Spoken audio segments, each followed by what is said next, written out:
Olá, irmãos. Uma alegria poder retornar aos lares da PIB da freguesia. Uma alegria poder ter esse momento de comunhão com os irmãos na presença do Senhor. Convido os irmãos a reunir a família ao redor do seu receptor e separar esse instante, a partir de agora, para culto de adoração ao nosso Deus. Quero ler o Salmo 130. Das profundezas clamo a ti, Senhor. Escuta, Senhor, a minha voz. Estejam atentos os teus ouvidos às minhas súplicas. Se observares, Senhor, iniquidade, quem, Senhor, subsistirá?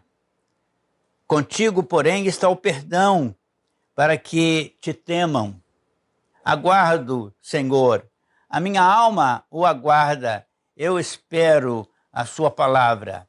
A minha alma anseia pelo Senhor, anseia mais do que os guardas pelo romper da manhã. Mais do que os guardas pelo romper da manhã, espere Israel no Senhor, pois no Senhor há misericórdia, nele copiosa redenção.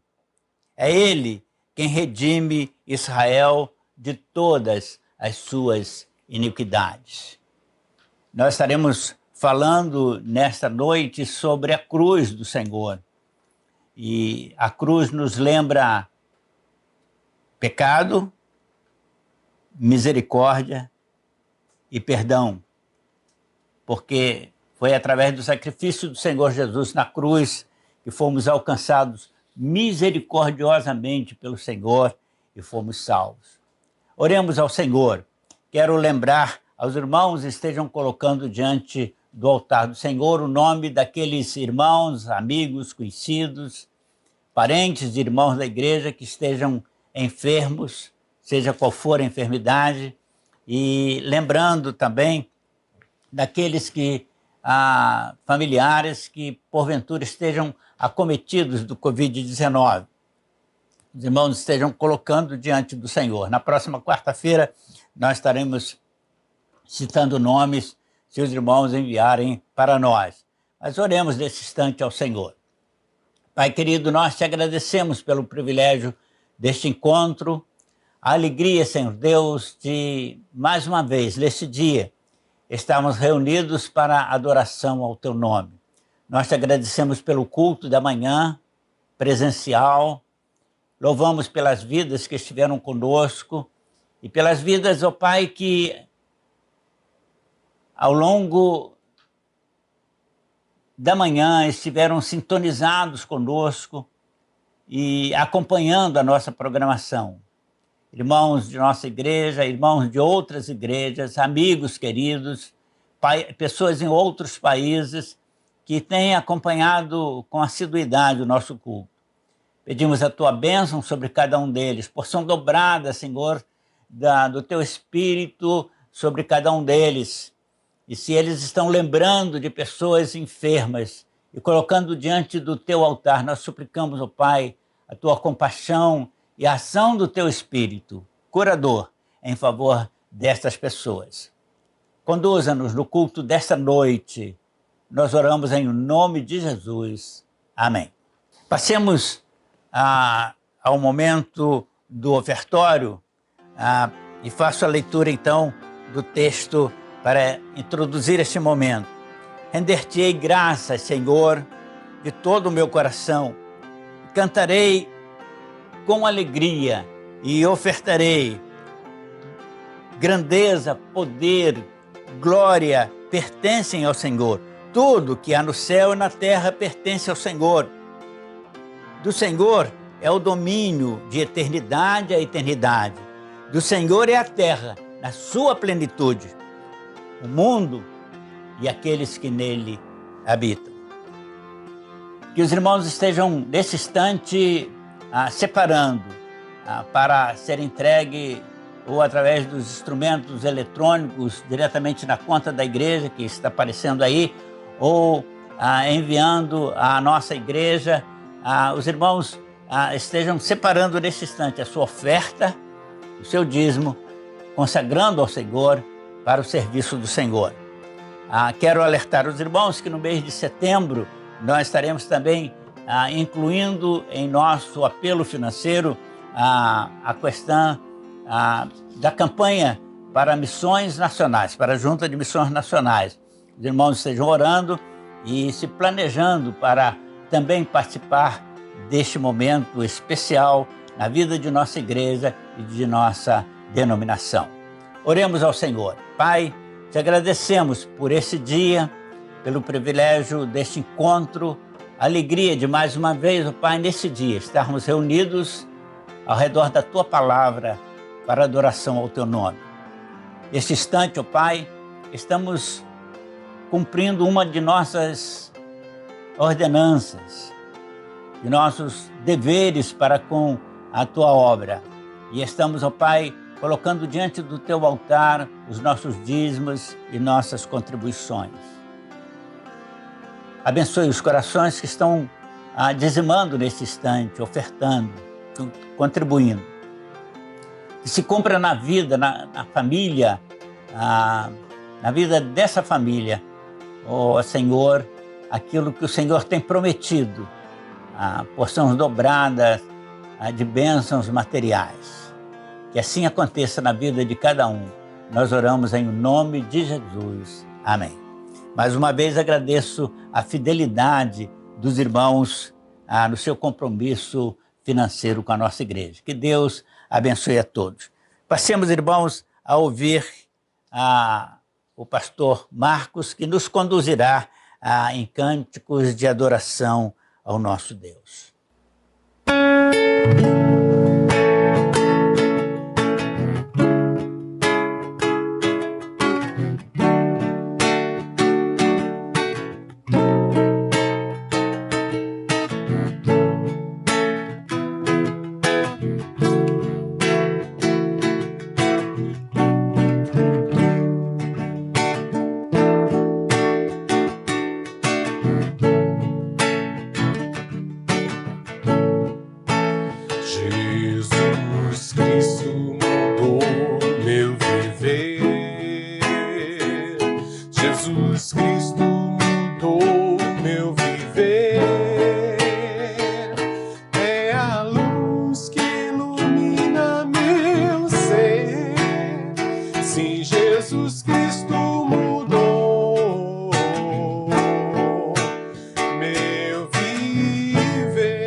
Sim, Jesus Cristo mudou.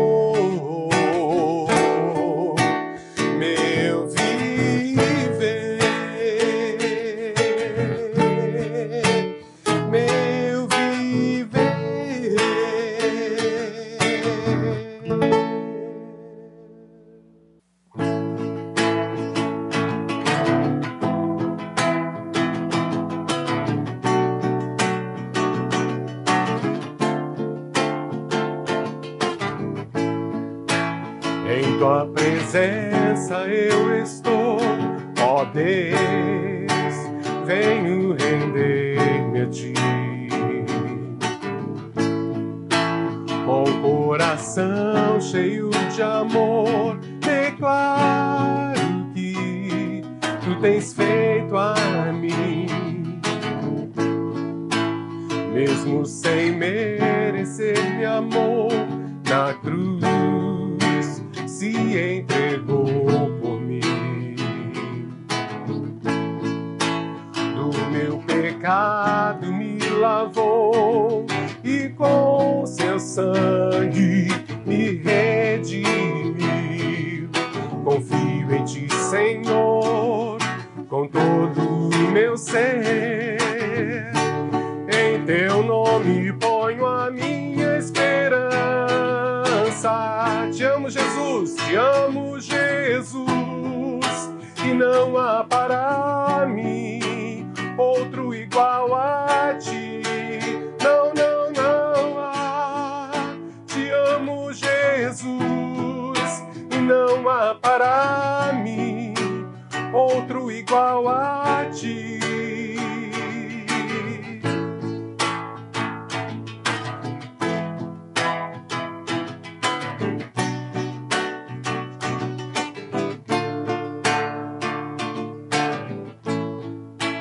Mesmo sem merecer meu amor, na cruz se entregou por mim. Do meu pecado me lavou e com seu sangue me remiu. Confio em ti, Senhor, com todo o meu ser. Em teu nome ponho a minha esperança. Cante, te amo, Jesus, e não há para mim outro igual a ti. Não, não, não há. Te amo, Jesus, e não há para mim outro igual a ti. Nem no mar, nem na terra, nem no céu não existe outro igual a ti. Quem poderia procurar, mas não iria encontrar, Senhor, outro igual a ti. Nem no mar, nem na terra, nem no céu não existe outro igual a ti. Eu poderia procurar, mas não iria encontrar, Senhor, outro igual a ti. Te amo, Jesus, te amo, Jesus, e não há para mim outro igual a ti.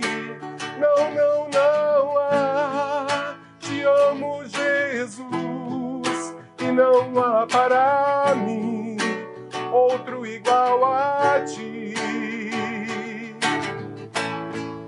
Te amo, Jesus, e não há para mim outro igual a ti. Não, não, não há. Te amo, Jesus, e não há para mim outro igual a ti.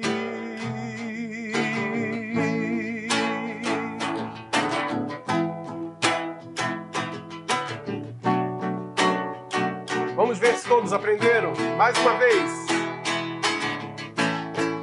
Te amo, Jesus, e não há para mim outro igual a ti. Não, não, não há. Te amo, Jesus, e não há para mim outro igual a ti.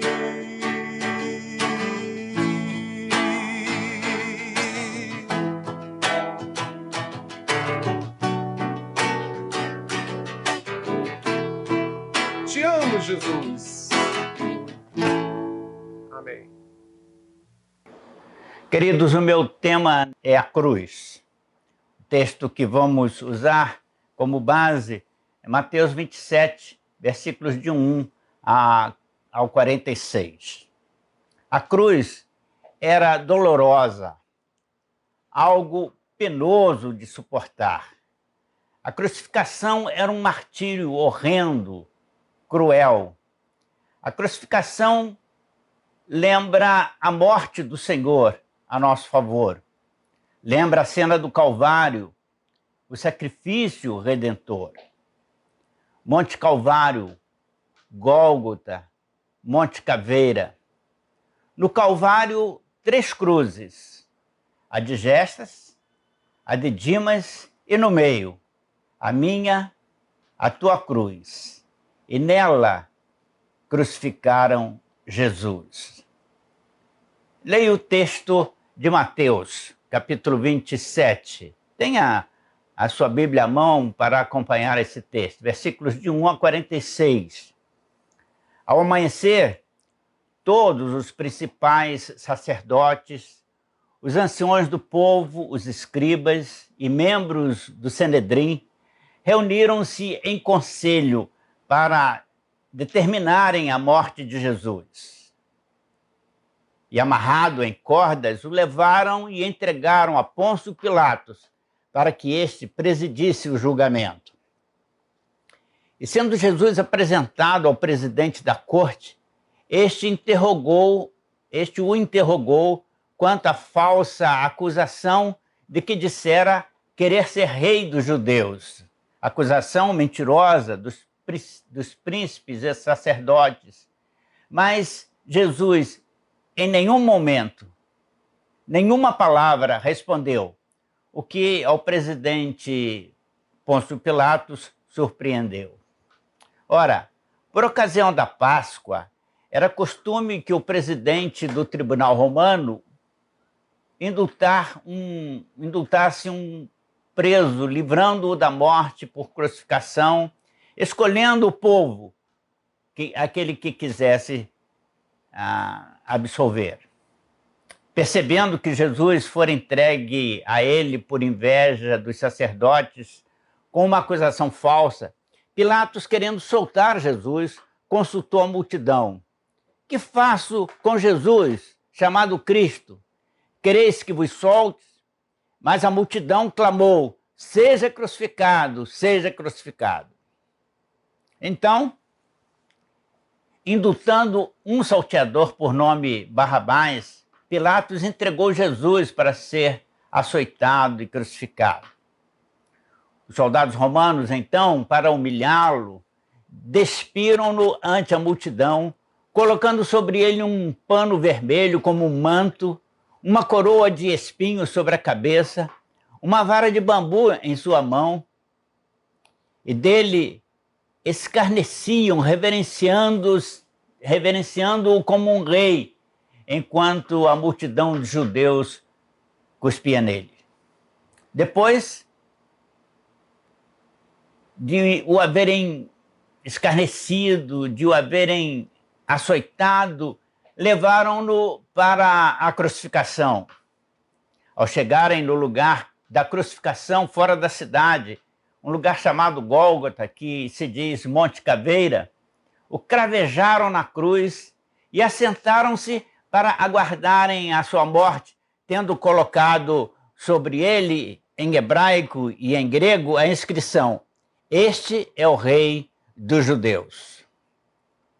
Com Jesus foram crucificados 2 outros salteadores, ou 2 salteadores condenados, 2 homens condenados, homens criminosos, um à direita e outro à esquerda do Senhor. E os príncipes dos sacerdotes, os principais sacerdotes, os escribas do povo, os fariseus, os anciões, passavam por Jesus na cruz e diziam escarnecendo: salvou aos outros, a si mesmo não pode salvar-se. Se és o rei de Israel, desça da cruz e o receberemos como um rei. Ao meio-dia, densas trevas cobriram o sol e houve trevas sobre a terra até as 3 horas da tarde, quando Jesus exclamou: Eli, Eli, lama sabactani, que quer dizer: Deus meu, por que me desamparas? E clamando em alta voz, Jesus rendeu o espírito e morreu. E naquele mesmo momento, houve um tremor de terra e no templo a cortina do lugar santíssimo rasgou-se de alto a baixo. Vários sepulcros foram abertos e corpos de santos que haviam sido sepultados ressuscitaram e caminharam por Jerusalém e foram vistos por muitos. E o centurião, aquele que comandava a guarda pretoriana encarregada da crucificação, vendo o que havia ocorrido, com grande respeito, exclamou: Este homem verdadeiramente é filho do Deus Altíssimo. Estavam ali testemunhando todas essas coisas Maria, mãe de Tiago, meio-irmão de Jesus, Maria Madalena, Joana, esposa de Zebedeu e mãe de Tiago e João. Estes testemunharam todas essas cenas. Queridos, a palavra cruz, crucificado, crucificação, perde todo o sentido do seu significado se delas removermos o terrível sofrimento que elas impingiam aos crucificados. Isso significa que o Senhor Jesus suportou as dores mais cruéis já sentidas por alguém e o fez em nosso lugar, por amor a nós. Ele pagou o preço das dores que sofrerão aqueles que pagarão a própria condenação por seus pecados. E ele as sofreu pelos meus, pelos teus pecados, para que eu e você, e todo aquele que nele crê, sejamos perdoados e salvos da dor, do castigo que era nosso. Ignomínia é a palavra expressa em Hebreus 12, versículo 9, para referir-se, descrevendo o sublime, mas doloroso sacrifício do Senhor Jesus por nós. Mas a dor mais intensa e extensa, que é a dor dos escravos que transpassaram sua carne, é a dor dos espinhos da coroa que gotejavam sangue por sua face, foi a dor interna, sofrida por sua alma abatida. Vou repetir esse parágrafo, porque eu tropecei no início. A dor mais intensa e extensa, que é a dor dos cravos que transpassaram a carne do Senhor, a dor dos espinhos da coroa que gotejavam por sua sangue, por sua face, foi a dor interna, sofrida por sua alma abatida. Jesus na cruz sofreu mais do que a dor física externa do corpo pregado no madeiro. Jesus na cruz também sofreu dor interna, a ignomínia ou a ignominiosa dor da vergonha de ter sido feito pecado, de receber o pecado de todos nós e ser julgado pelo Deus de justiça diante dos seus inimigos. A vergonha de ter que se identificar entre os pecadores com as transgressões dos ímpios diante de Deus Pai, santo e justo, e de seus anjos. Isto feriu e causou maior dor que a dor física à sensível alma do nosso Senhor. Ignominiosa dor íntima, sofrimento interno de caráter moral, pessoal, de um homem santo, somado ao sofrimento físico. Deixar de entender o sofrimento íntimo de Jesus como a pior parte da sua agonia na cruz é descaracterizar o sacrifício vicário de Cristo, transmutando-o de o Salvador em um mártir da humanidade. Amados, o sacrifício mais profundo da crucificação de Jesus não foi o sofrer das chagas exteriores que aparecem nas cenas de filmes da crucificação, mas aquela dor que ele sentiu na alma, aquela dor que ele sofreu por compaixão da multidão unida diante dele em ululante cena de ingratidão. Jesus nasceu, viveu e morreu sob o espectro da cruz. Em muitas ocasiões no seu ministério ele falou sobre isso. Seu ministério foi à sombra da negruenta cruz. Seus seguidores foram chamados para seguirem o caminho da cruz. Ele disse: se alguém quiser vir após mim, a si mesmo se negue, dia a dia, tome a sua cruz e siga-me. Pois quem quiser salvar a sua vida, perdê-la-á.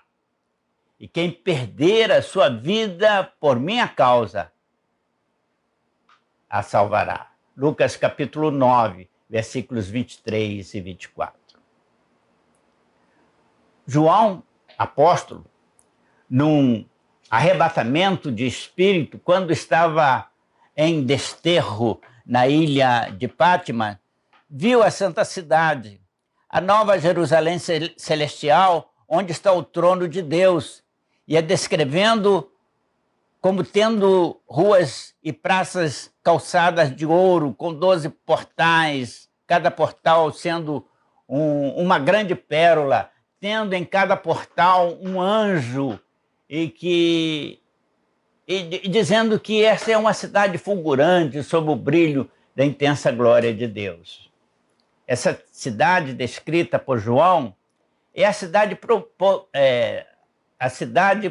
prometida por Jesus aos seus seguidores.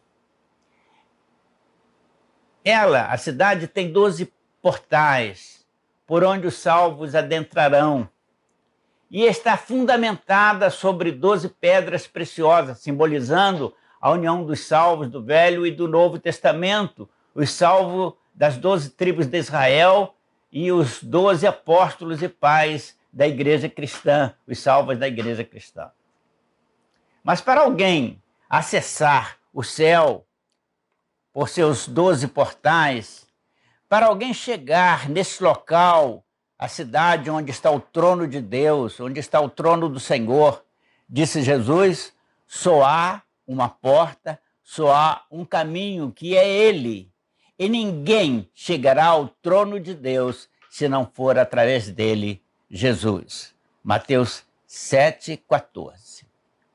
Só existe um caminho para o céu, uma entrada para o reino de Deus, uma porta para se adentrar à vida eterna, e ninguém consegue passar por ela se não atender às condições estabelecidas pelo Senhor. Jesus deixou explicitamente claro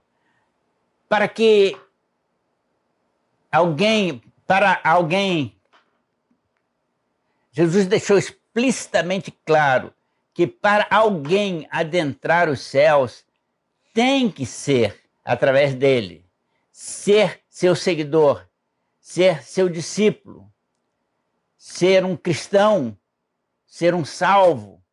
E para isso, esse alguém precisa negar-se a si mesmo, isto é, negar-se aos prazeres do ego, aos prazeres e anseios carnais, deixando tudo para trás e segui-lo.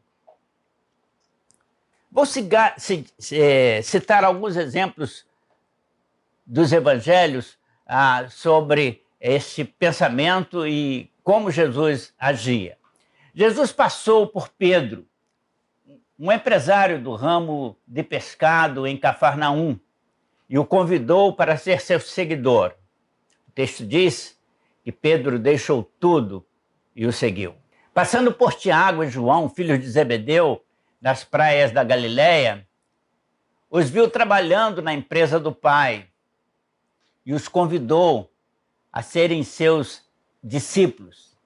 Diz o texto que eles deixaram o trabalho, deixaram a função de consertar rede e passaram a seguir Jesus.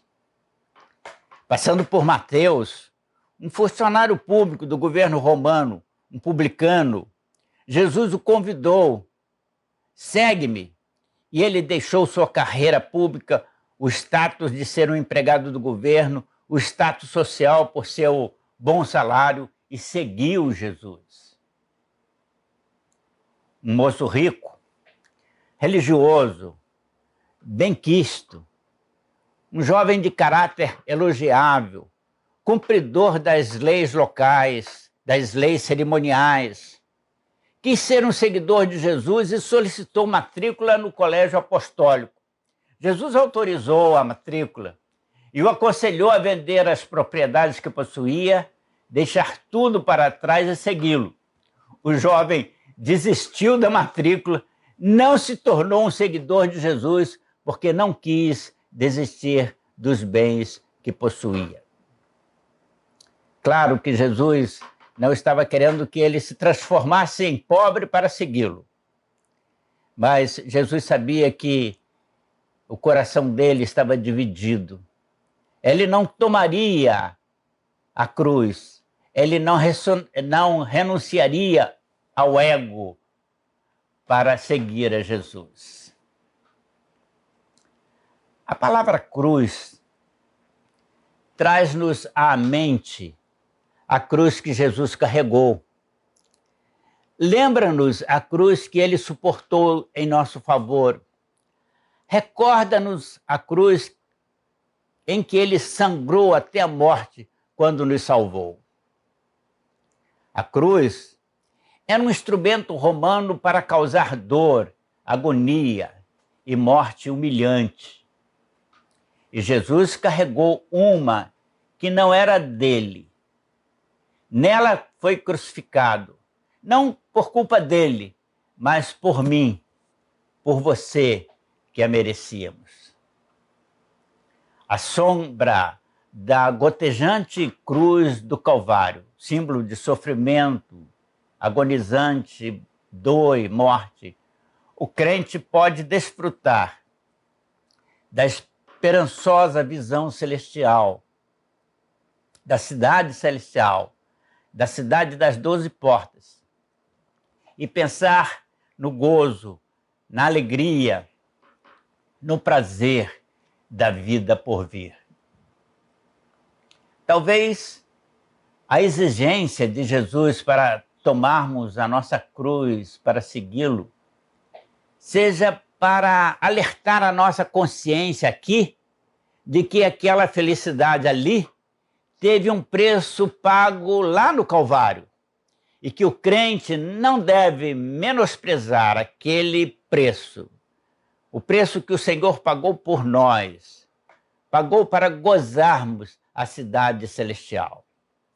Ao longo do meu ministério pastoral, conheci muitos membros de igreja que gostavam de chamar-se a si mesmos de crentes, de cristãos, mas nunca tomaram ou nunca tomavam o compromisso de ser, de fato, um seguidor de Jesus, ter uma vida de crente, uma vida cristã, assumindo a sua cruz de compromisso cristão e de renúncia ao mundanismo. A expressão do Senhor Jesus, tome a sua cruz para seguir-me, foi proposital. Proposital no sentido de impactar os seus ouvintes para prestarem atenção no compromisso que assumiriam, decidindo por segui-lo. A intenção de Jesus foi a de chamar, com o exemplo de um sacrifício de crucificação pessoal, a nossa atenção para o compromisso de uma vida de autorrenúncia, como uma autoexecução dos prazeres mundanos pecaminosos em nossa existência. Quando Jesus nos chamou para a salvação da nossa alma, ele nos chamou também para uma vida de renúncia aos prazeres pecaminosos com os quais a nossa alma perdida estava acostumada. Esta é a verdade clara do Evangelho cristão, mas facilmente esquecida ou ignorada por muitos na nossa frágil sociedade ocidental, cheias de armadilhas pecaminosas, com anúncios tentadores, costumes pecaminosos e chamamentos para comportamentos mundanos. Meu querido irmão, minha irmã em Cristo, o Senhor os tem chamado para uma vida de autorrenúncia, para que alcances plena vida espiritual. A exigência de levar a cruz, de renunciar aos prazeres carnais, é universal e dirigida a todos os que querem seguir ao Senhor, sem exceção. Ela não é para aqueles, para somente um grupo seleto, para aqueles que trabalham na causa, num grupo especial, como, por exemplo, pastores, diáconos, líderes eclesiásticos, obreiros. Muita gente olha para nós, obreiros da igreja, líderes que trabalhamos na obra do Senhor e esperam de nós uma vida de purificação. Devem continuar esperando e nós precisamos ter, com maior responsabilidade. Mas levar a cruz, seguir Jesus, sacrificando os prazeres da carne, é dever de todo seguidor de Jesus. Livro de Marcos, capítulo 8, 24, mostra que essa exigência foi feita aos 12, mas também àqueles que desejavam segui-lo na multidão. A renúncia ao pecado para ser um verdadeiro servidor de Jesus Cristo, um cristão, é exigida a qualquer pessoa que queira vir a Jesus para ser salvo. Não há casos particulares. Não existe cristão isento desta necessidade. Várias vezes o Senhor enfatizou que ninguém poderia ser considerado salvo por ele se não tomar a cruz para segui-lo. Vou repetir o texto, Mateus 10, 38. Quem não tomar a sua cruz e seguir-me não é digno de mim, disse o Senhor Jesus com toda clareza. Em outra ocasião, o Senhor parou, voltou-se para a multidão que o acompanhava e disse: qualquer que não tomar a sua cruz não pode ser meu seguidor. Lucas 14, 27. Se você se diz crente, se você gosta de identificar-se como um cristão salvo, mas não renunciou, mesmo com sacrifício, os prazeres da carne, os prazeres desse mundanismo ocidental pelos quais a sua alma carnal anseia, você pode, no máximo, dizer que é membro de uma igreja. Sou membro da primeira igreja batista da freguesia. Estou sob a liderança do pastor Jonanias, mas nunca poderá dizer que é um salvo seguidor de Jesus. Nunca poderá dizer que é um salvo, porque o salvo precisa ter vida de salvo. Ser um crente em Jesus Cristo, ser um salvo por Cristo, significa renunciar aos prazeres que o pecado proporciona e caminhar o caminho, trilhar a vereda da santidade espiritual, buscar passo a passo a senda da santificação para alcançar os prazeres celestiais. Ser cristão sem renunciar ao pecado, pagando o preço por essa renúncia, não é ser cristão salvo. E isso ficará evidenciado no dia do juízo final, quando o nome desse, que se diz cristão, não constar no livro da vida. Mateus 8, 21, Apocalipse 20, versículo 15. Diz o texto: nem todo aquele que diz Senhor, Senhor, poderá entrar no céu, mas aqueles que cumprem a vontade de meu Pai. Esse é o texto de Mateus. Aquele cujo nome não for escrito no livro da vida será lançado no lago de fogo. Este é o texto do Apocalipse. Amados, este aspecto do ensino de Jesus tem sido abandonado por muitos púlpitos modernos e é ignorado por muitos que se dizem seguidores de Cristo, mas se intitulam crentes modernos, crentes do século XXI. A Bíblia diz em Hebreus 13, 8, que Jesus Cristo é o mesmo ontem, hoje e eternamente. Isto significa que o que ele condenava como pecado no passado, continua considerando ato ofensivo hoje, ofensivo à sua santidade, à santidade dele, hoje, e o será no dia do juízo final, quando os livros serão abertos e os nossos atos revelados e expostos diante de nós e diante dele. Muitos púlpitos têm falhado neste particular, pois os pregadores da palavra, quem usam o púlpito como cátedra da mensagem do Senhor, não estão alertando seus ouvintes, muitos desses púlpitos não estão alertando seus ouvintes contra o pecado. E os convertidos desses pregadores até se dizem cristãos, mas não estão comprometidos com a pureza. São cristãos, mas apenas no sentido da nomenclatura denominacional, mas não seguidores de Cristo, pois sem abandonar o pecado não é possível ser um seguidor de Jesus. Abra aqui um parênteses, né, para dizer com muito carinho a muitos que estão me ouvindo e alguns filhos que estão, por força da pandemia, tendo que ouvir esta mensagem junto dos pais que são membros da minha igreja. É muito comum alguns crentes saírem daqui do lado da igreja para se filiarem a outras igrejas em bairros distantes. Por que causa?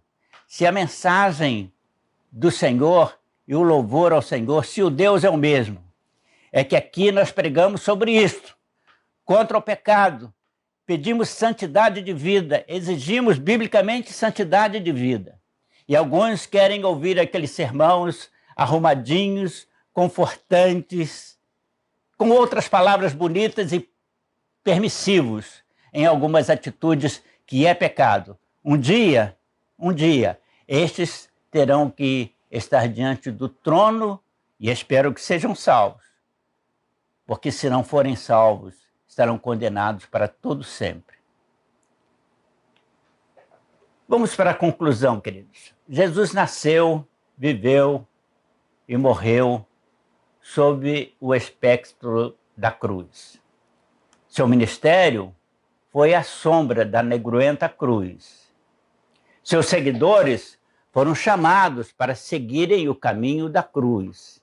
Por isso, Jesus disse: se alguém quiser vir após mim, a si mesmo se negue, dia a dia, tome a sua cruz e siga-me. Levar a cruz exige renúncia, ousadia e determinação, dolorosos golpes no ego. O espectro da cruz acompanha aquele que segue Jesus.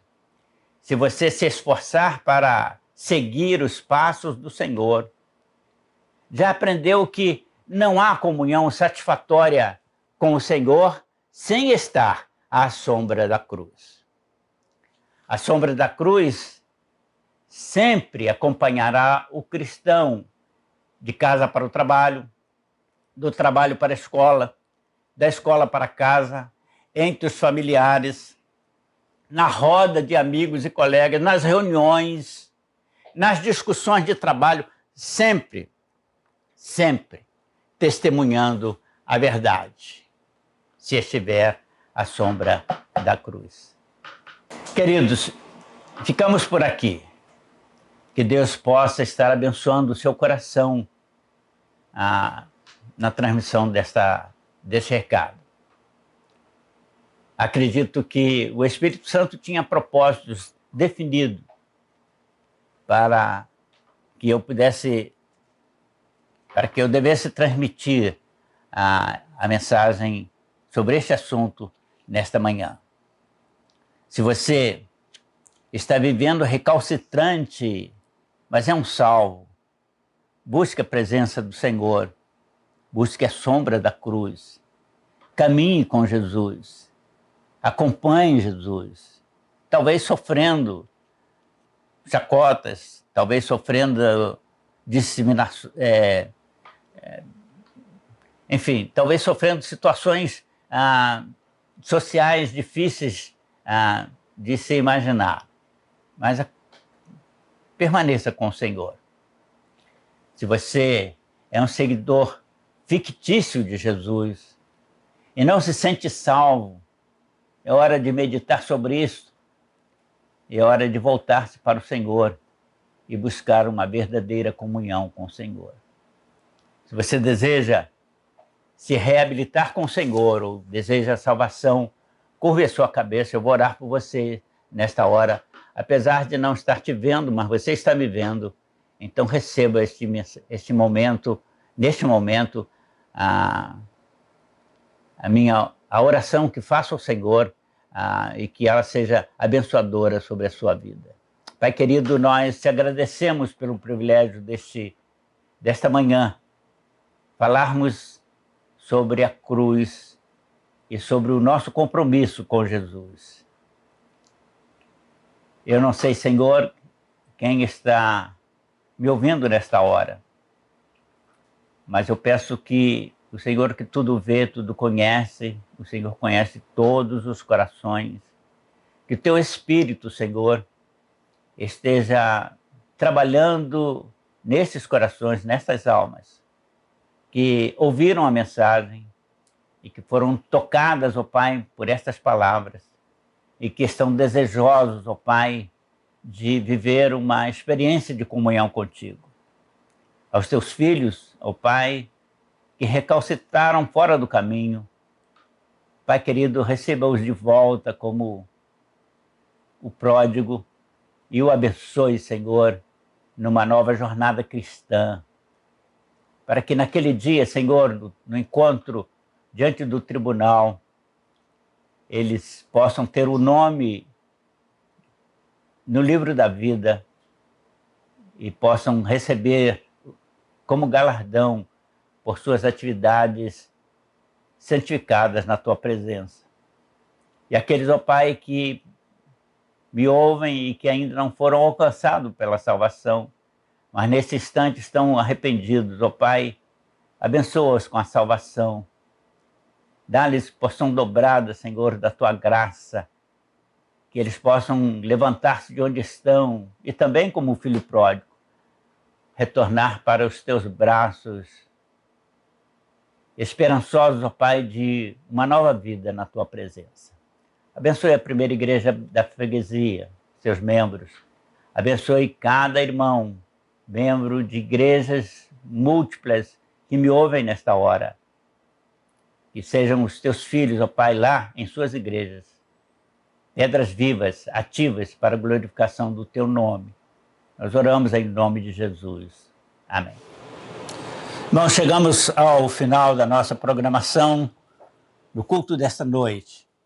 Quero agradecer aos amados irmãos, queridos amigos que nos acompanharam com atenção ao longo dessa programação e especialmente da mensagem.